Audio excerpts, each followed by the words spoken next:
So what's up mga lods? Andito naman tayo. Papunta naman kami sa bukid namin mga lods. Kasama ko pala yung yung bayaw ko. At saka mayroon pa kami kasama nandun tumatakbo. Yung mga lods. Samahan nyo kami papuntang bukid. Meron pala ako dala mga lods. Tawag nito sugabang. Kasi may dala kaming baboy. Doon namin lulutuin sa namin sa bukid mga lods. Ito masarap to sa baboy ilagay kasi ito yung ginagawang sampalok namin para maging maasim.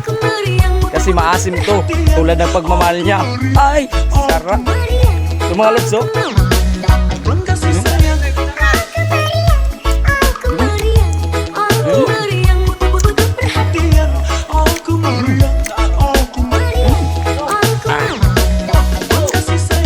Asim talaga siya mga lods.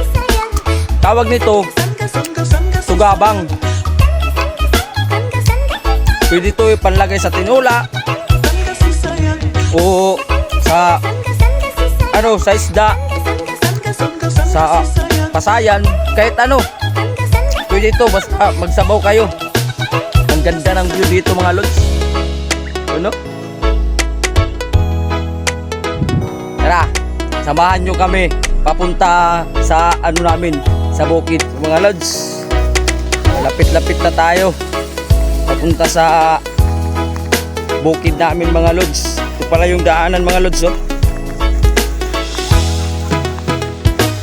Ano pala yung daanan nito? Tawag nito. Maraming sagbot.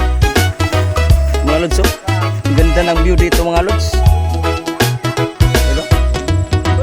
Mapreskong hangin. Mapreskong hangin at saka maaliwalas. Nagpapatanggal stress. Mga lods, andito na pala tayo sa bukid namin. Ito pala yung namin, yung ginawa naming bahay kubo. Hindi pa tapos. Tatapusin natin yan mga lods para may masilungan kami mga lods. Ito mga lods, oh. Ito pala yung kumba namin. Ito pala lods yung yung mga tanim namin mga lods.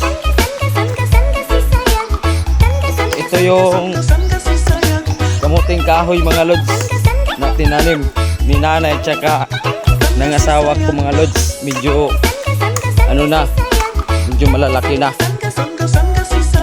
Mga ilang buwan nito na to siya mga lods. Tubo na to at saka makukuhaan na din natin to. Mga ilang buwan lang so, mga lods. Pala yung namin, yung bundok, yung uma namin. Di pa tapos pag tawag nito magharas mga lods. Tawag sa haras yung magpanaw, yung maglinis ng mga damo mga lods.